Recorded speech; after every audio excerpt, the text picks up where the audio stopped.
আসসালামু আলাইকুম, সবাইকে স্বাগতম ফ্যামিলি কিচেন অ্যান্ড ফুড রিভাইভার্সে।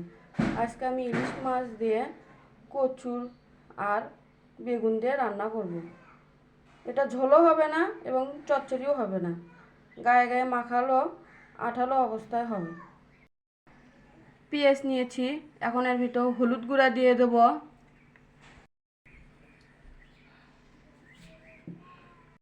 মরিচ গুঁড়া দিয়ে দেবো। এখানে আমি শুকনো মরিচ ব্যবহার করেছি, আপনারা চাইলে কাঁচা মরিচ ব্যবহার করতে পারেন।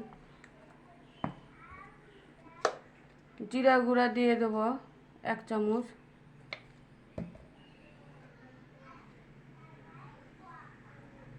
রসুন বাটা 1 চামচ, আদা বাটা 1 চামচ, লবণ দিয়ে দেবো স্বাদ অনুযায়ী,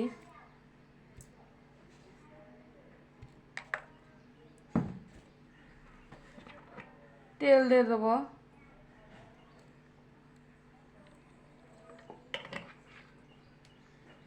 এখন এটা ভালোভাবে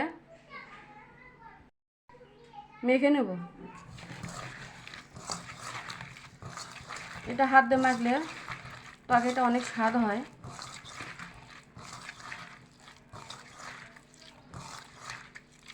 এটা আমার খালার হাতের রান্নার রেসিপি, আপনারা অবশ্যই বাসায় ট্রাই করবেন। এখন এর ভিতর ইলিশ মাছ দিয়ে দেবো,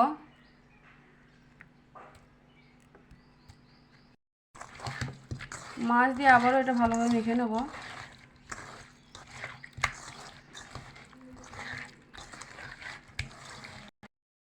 এখন এর ভিতর কুড়ি কচু আর বেগুন দিয়ে দেবো।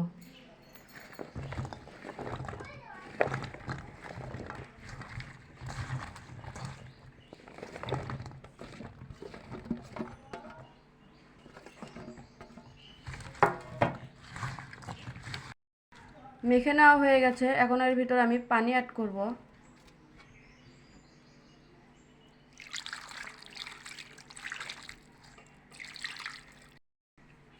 দেখুন এই পরিমাণের মতো পানি দিয়েছি, এখন আমি এটা ঢাকনা দিয়ে রান্না করে নেব।